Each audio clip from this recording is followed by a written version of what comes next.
The gavel slammed down with a crack that made the whole room jump. Judge Judy's eyes, sharp as blades, locked onto the man standing before her. The defendant, mid-30s, cocky, with a slick grin that didn't match the gravity of the courtroom, was already shaking his head, laughing under his breath. "This is a wasted time," he muttered loud enough for the gallery to hear. "It's all just a joke." Gasps rippled through the audience. His wife, seated at the plaintiff's table, flinched at the words. Her hands were clenched so tight on her papers that the edges bent. But Judge Judy didn't flinch. She leaned forward, eyes narrowing. "Did you just call my courtroom a joke?" The man smirked, spreading his hands casually. "I'm just saying, this whole thing is ridiculous. She's bitter, she's exaggerating, and honestly, I don't think you're going to buy any of it." The gallery murmured, half shocked, half eager for what would come next. Judy tapped her pen once against the bench, the sound like a warning shot. "You may find this amusing, sir," she said, her voice icy, "but you're about to learn the hard way that my courtroom is no place for jokes." The wife's lip trembled, but she raised her head, determined. "Your Honor, I'm here because he stole from me, from our family. He thought he was smarter than me, smarter than anyone. But today, I'm ready to show the truth." The audience leaned forward. The tension was electric. And just like that, the case began not with quiet introductions, but with defiance, disrespect, and the promise of a storm. The defendant scoffed, slouching in his chair like a bored teenager. "She's just mad I moved on. That's all this is about. Jealousy." The wife's eyes filled with tears, but her voice didn't waver. "Jealousy doesn't drain $16,000 from a joint account. Jealousy doesn't book hotel rooms with my money. Jealousy doesn't buy jewelry for someone else." The words cut sharp, and the gallery gasped. Judge Judy's eyebrow arched. $16,000? "Yes, Your Honor, and I have the statements to prove it." The defendant chuckled, shaking his head. "Statements don't mean anything. Money moves around all the time. She doesn't understand finances."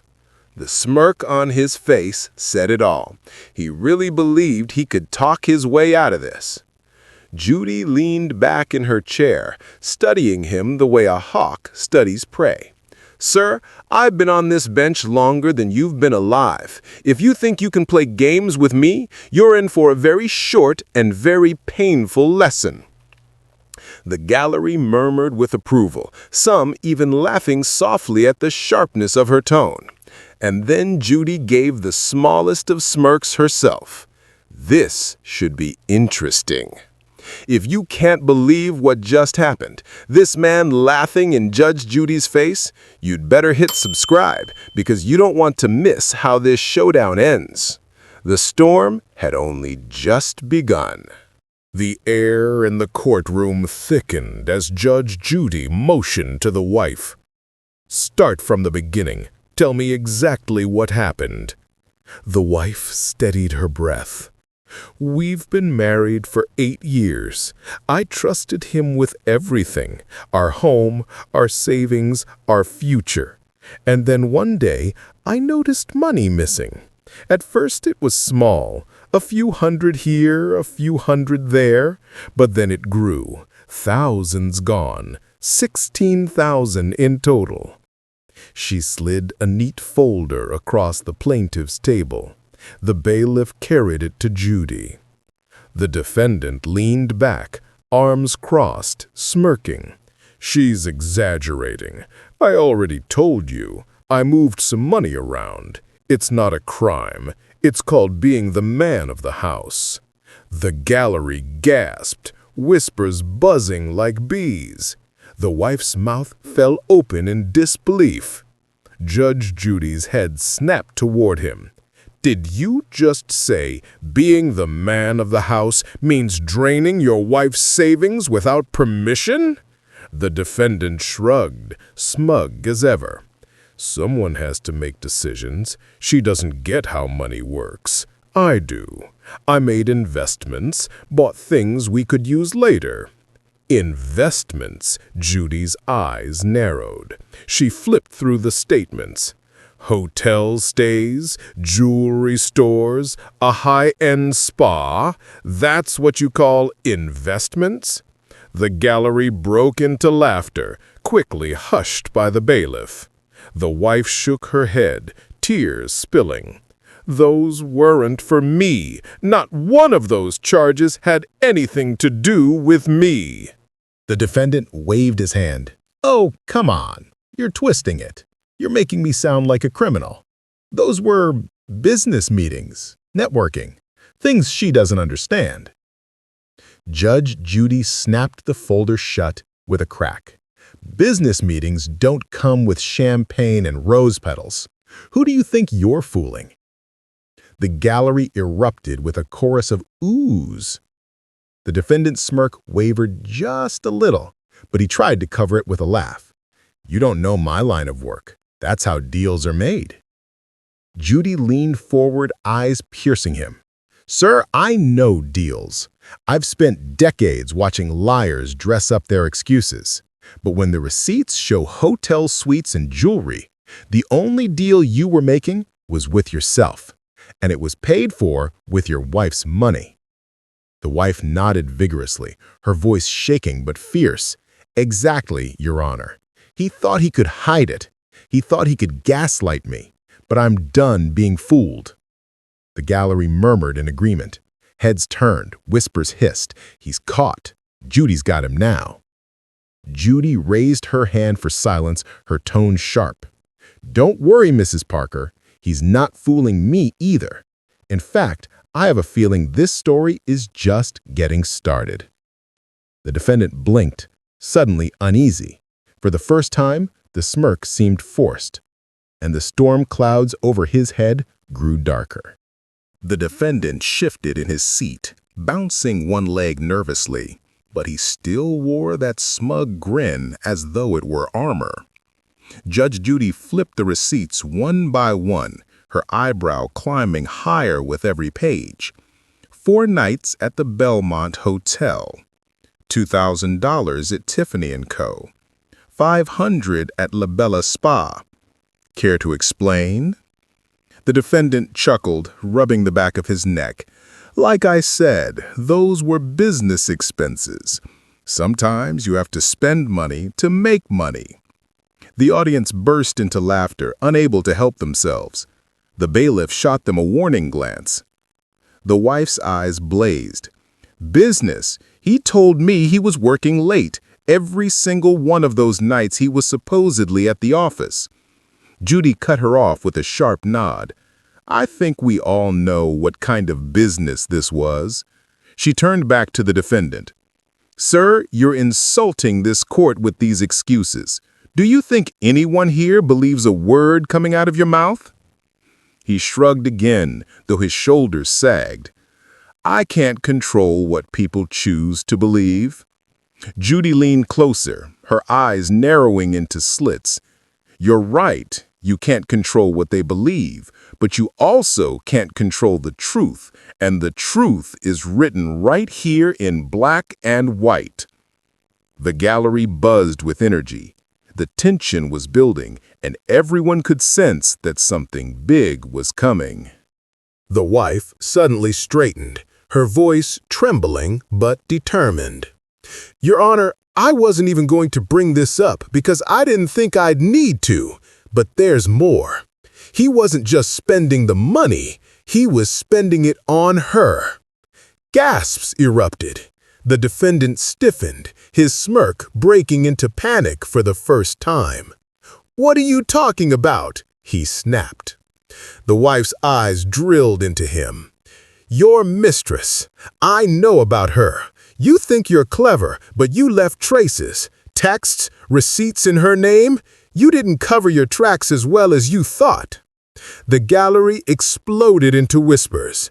Heads turned. Some leaned forward, hungry for more. The defendant's voice cracked, defensive now. That's not true. She's lying to make me look bad. Judy held up her hand. Quiet. Her gaze swept the room like a blade. You thought you were running the show, sir, but now the curtain's being pulled back. She turned to the wife. Mrs. Parker, do you have evidence of this other woman? The wife nodded firmly. Yes, Your Honor, I brought everything. The gallery gasped again, the suspense almost unbearable. And for the first time since the case began, the defendant's confidence shattered. His face drained of color as he realized the walls were closing in. The wife reached into her bag with trembling hands and pulled out another folder. Her voice wavered, but her eyes burned with quiet fire. Your Honor, I wasn't sure she'd be brave enough to come, but she's here, and she brought her own receipts. The gallery gasped, chairs squeaking as people leaned forward. Judge Judy's head snapped up. She? The wife nodded. Her gaze shifted to the back of the courtroom. All eyes followed. And then the doors opened. A young woman stepped inside, nervous but determined. She clutched a small purse and a stack of papers, her steps measured. Gasps rippled through the gallery. The defendant froze. His smirk vanished. His jaw slackened, and for the first time, his mask of arrogance cracked wide open. No, he whispered. No, no, no. Judge Judy raised her brow. Bailiff, bring her forward. The woman walked past the rows of staring faces, her chin trembling but lifted. When she reached the front, she placed the papers on the desk with shaking hands. State your name, Judy ordered. Rachel, the young woman said softly. Rachel Taylor. The gallery erupted into murmurs. And in that moment, the entire case shifted. Rachel gripped the edge of the table, her knuckles white. Your Honor, I didn't know he was married when we met. He told me he was separated. He told me his wife had left him. I only found out the truth later, and by then I'd already... Her voice cracked, but she pushed on. By then, I'd already seen where the money was going, because he spent it on me. The wife's lips trembled, her eyes swimming with tears, but she didn't look at Rachel with anger. She looked at her husband. The defendant jumped to his feet, panicked. She's lying. She's just bitter. She's trying to ruin me. Rachel spun toward him, her face flushed with fury. You ruined yourself. You said you loved me. You said you were free. And you used her money to pay for everything. Hotels, dinners, gifts. I didn't even know it was hers until she called me. Gasps filled the room like thunder. Judge Judy slammed her gavel. Order! Order in this courtroom! The gallery hushed instantly, though the tension still crackled like electricity. Judy leaned forward, eyes like daggers. Miss Taylor, do you have proof of what you're saying? Rachel nodded quickly, sliding her papers across. Yes, Your Honor. Text messages, receipts, even photos of the jewelry with his name on the invoices. The wife let out a soft sob. The defendant dropped back into his chair, his face pale, his body shaking. And the gallery? They could barely contain themselves. Some whispered, some gasped, others simply stared in awe. The mistress had arrived, and she had receipts. Rachel's hands trembled as she pushed the stack of papers closer to Judge Judy. The bailiff scooped them up and carried them to the bench. Judy flipped through each page with quick precision, her sharp eyes narrowing with every line she read. Hotel bookings, she said flatly. Charges to your joint account, Mr. Parker. Jewelry invoices with your name delivered to Miss Taylor.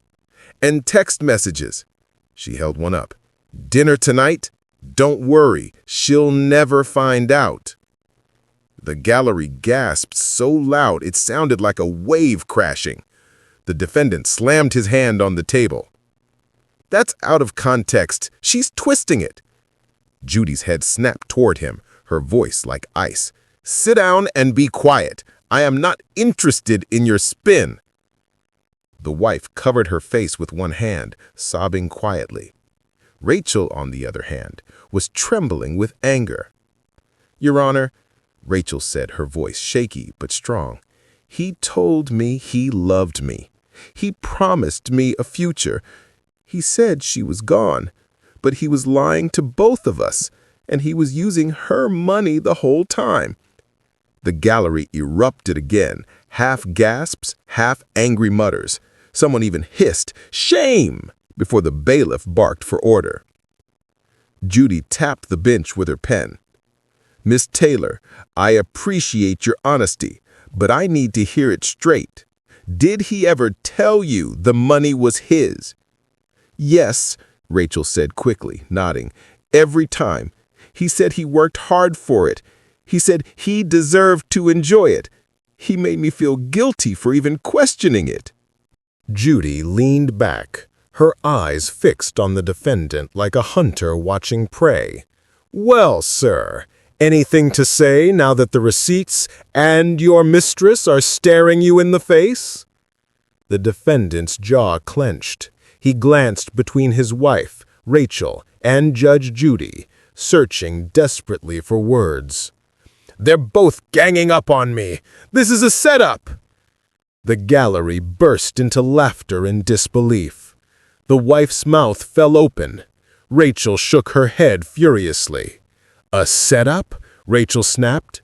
"You dragged me into your lies. You told me you wanted to marry me someday, and all the while you were stealing from her."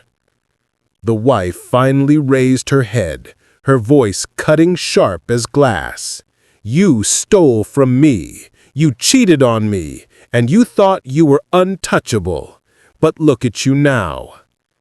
The defendant slammed his fist against the table. "This is ridiculous. You're both just trying to destroy me." Judge Judy's voice sliced through his outburst like a blade. "No, sir. You destroyed yourself. You built this house of lies, and now it's collapsing on your head.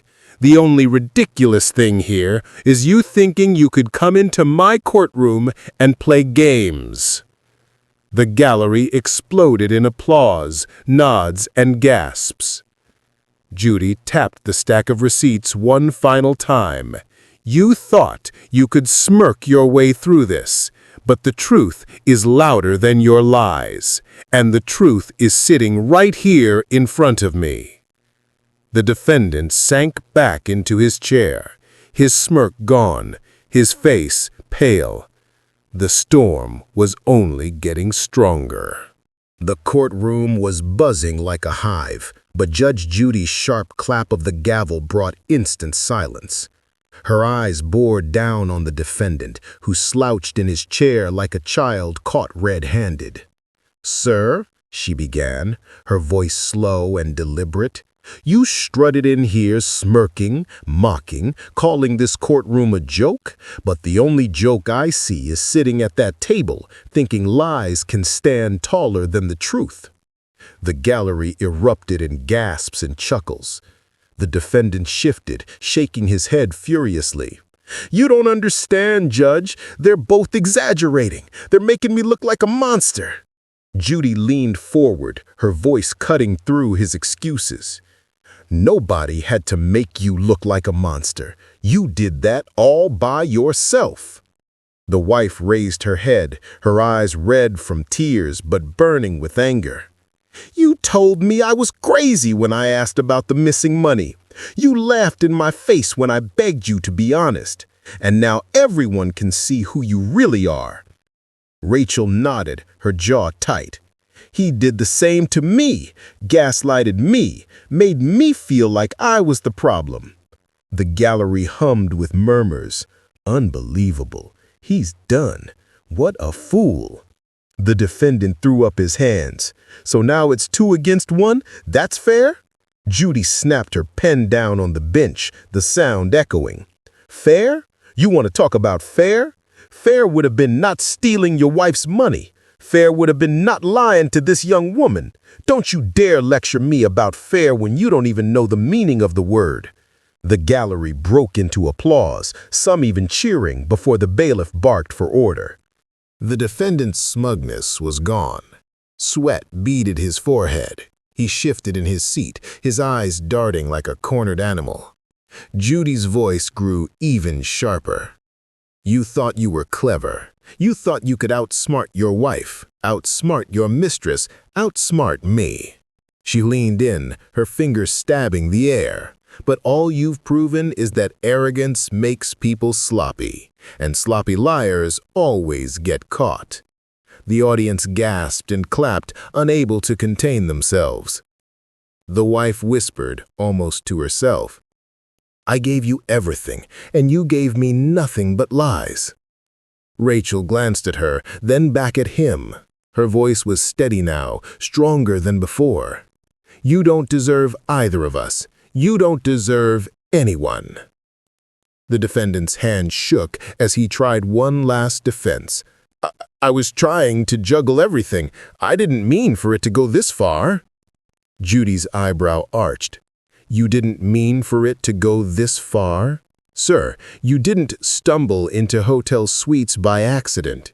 You didn't trip and fall into Tiffany's with her credit card. You chose every lie, every theft, every betrayal.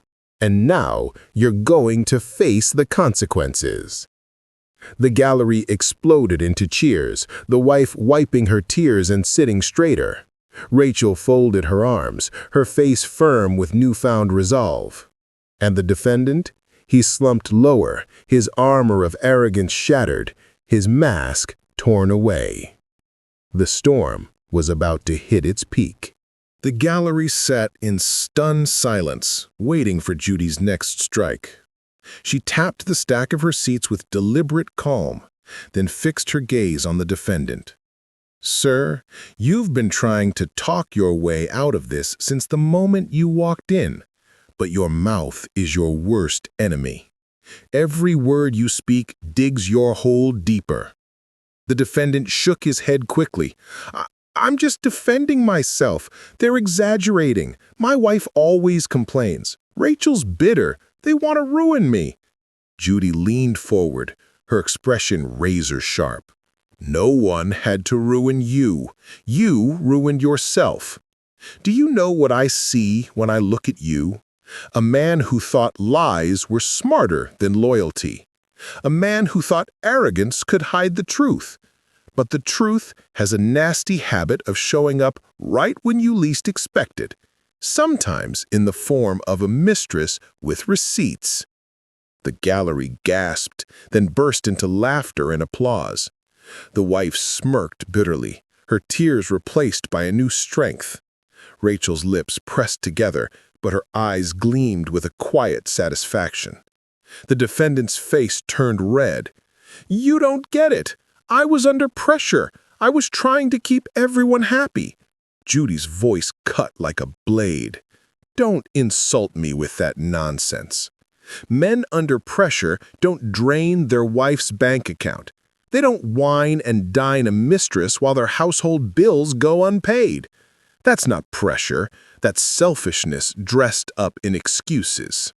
The defendant sank lower in his chair, his eyes darting to the gallery as though searching for sympathy. But there was none, only judgmental stares. Judy continued, her tone cold and precise. You want me to believe you're the victim here? That's laughable. You lied to your wife, you lied to Miss Taylor, and worst of all, you lied to yourself. You convinced yourself you were untouchable. But here you are, exposed, humiliated, and it's no one's fault but your own. The gallery erupted, gasps, whispers, even a few claps before the bailiff barked for silence. The wife raised her chin, her voice steady now. I trusted you with everything, and you gambled it all away on a fantasy. Rachel added sharply, you said you loved me. but you only loved what you could take." The defendant groaned, burying his face in his hands. Judy didn't let up. She leaned over her bench, her eyes locked on him. "Sir, arrogance is expensive, and you just found out you can't afford it anymore. You came here thinking you'd win by charm and lies, but in my courtroom, the truth always wins, and today, it's not on your side." The gallery burst into applause again, the walls echoing with the sound. The wife's shoulders straightened. Rachel's breathing slowed, steadier now. And the defendant? He was shrinking smaller and smaller, his once cocky grin nowhere to be found. The courtroom was so quiet you could hear the shuffle of papers on Judy's desk. She glanced at the wife, then at Rachel, and finally back to the broken man slouched before her. "This case isn't complicated," she said, her voice low but firm. "You took money that didn't belong to you. You betrayed your vows, and then, as if that wasn't enough, you strutted in here thinking you were clever enough to fool me. That alone shows how delusional you are." The gallery chuckled, nodding in agreement. The defendant lifted his head weakly. But I was going to pay it back eventually." The gallery erupted in laughter so loud the bailiff had to bark for silence again. Judy's eyes widened in disbelief. "Pay it back? With what? Your lies? Your empty promises? Sir, you're not fooling anyone. You spent that money on hotel rooms, on gifts, on keeping 2 lives afloat that you couldn't afford. That money is gone, and so is the trust of everyone in this room." The wife dabbed at her eyes, but nodded firmly. Rachel folded her arms, her chin raised in quiet defiance. Judy pointed her pen at the defendant like a weapon. "Here's the reality. You owe your wife every cent you took from her. Every charge, every withdrawal, every dime spent on your double life, you will pay it back." The gallery gasped, some even clapping. The defendant's face drained of color. "But, Your Honor, I don't have that kind of money right now." Judy slammed her gavel, the sound cracking like thunder. "That's not my problem. You made choices. Now you deal with the consequences. You thought you could have it all, your wife's stability, your mistress's affection, and my courtroom as your stage. But what you're walking away with is debt, disgrace, and the wreckage of your arrogance." The gallery burst into applause, the wife straightening in her seat with pride, Rachel finally allowing herself a small, triumphant smile. Judy turned to the wife. "Ma'am, you will be awarded full reimbursement of the funds he siphoned. Every penny accounted for in these receipts will be returned to you." The wife's eyes widened with relief. Tears spilled down her cheeks, but this time they were tears of vindication. Rachel added, her voice firm but respectful, "Thank you, Your Honor." Judy gave her a sharp nod. "And Miss Taylor, consider yourself lucky. You got the truth sooner rather than later. Learn from this. Don't fall for men who build their world on lies." The gallery murmured with approval, some nodding, some whispering, "That's right." Finally, Judy leaned back, her verdict delivered. Case closed.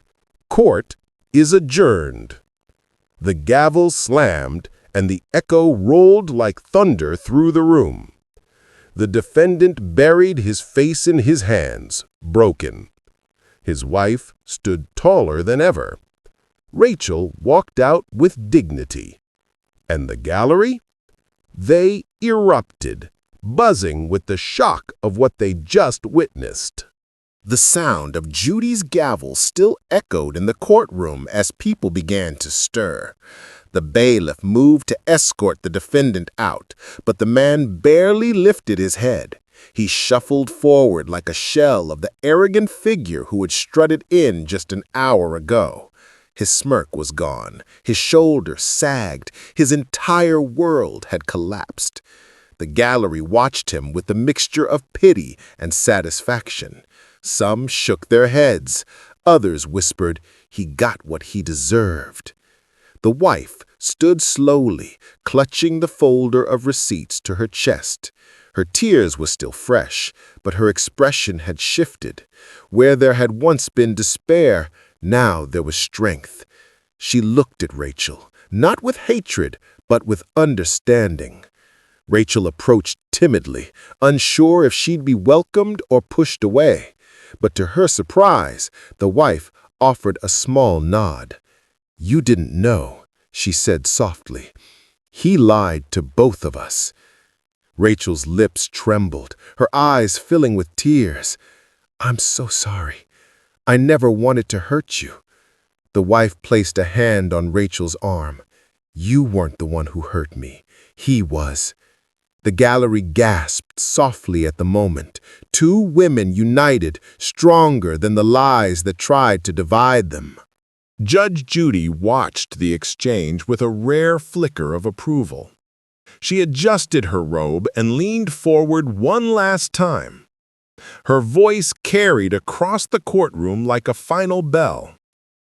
"Let this be a lesson," she said firmly. "Arrogance may laugh today, but truth will always laugh last. Lies might shine for a moment, but they always collapse under their own weight. And if you think you can play games in this courtroom, remember this case, because games don't end well here. Ever." The gallery broke into thunderous applause, unable to contain themselves. Some even rose to their feet. The defendant straightened her shoulders, walked past her husband without even a glance, and stepped out into the light with her head held high. Rachel followed, free of his grip at last. The defendant was left behind, slumping in silence, escorted out by the bailiff like a defeated man who had lost not just his case, but his pride, his family, and his false sense of power. As the courtroom emptied, Judy gathered her papers with calm precision. The storm she'd unleashed had passed, but the wreckage was clear. Arrogance destroyed, lies exposed, and justice served. Because in Judge Judy's courtroom, the truth isn't just spoken, it's carved into stone. The screen faded, the lesson echoing. Don't mistake arrogance for strength, and never underestimate the truth.